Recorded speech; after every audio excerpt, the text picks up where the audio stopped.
যশোরের মনিরামপুর উপজেলা পরিষদের আয়োজনে বৃহস্পতিবার মনিরামপুর উপজেলা পরিষদের সভাকক্ষে মনিরামপুর উপজেলা পরিষদের চেয়ারম্যান আমজাদ হোসেন লাবলুর সভাপতিত্বে ২০২৪-২৫ অর্থবছরের বাজেট সভা অনুষ্ঠিত হয়েছে।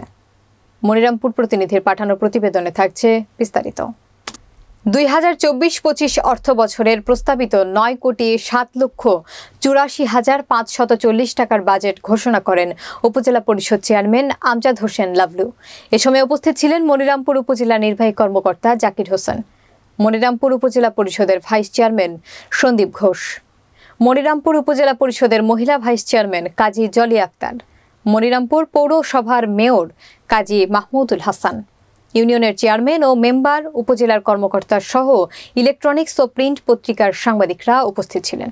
আগামী দিনে আমরা এই বাজেট বাস্তবায়নের মধ্য দিয়ে মনিরামপুরের উন্নয়ন এবং মনিরামপুরকে আমরা সার্বিকভাবে যাতে এগিয়ে যেতে পারি, মনিরামপুরের মানুষ যেন সঠিক সেবা পায়, সেই চেষ্টা আমরা করব।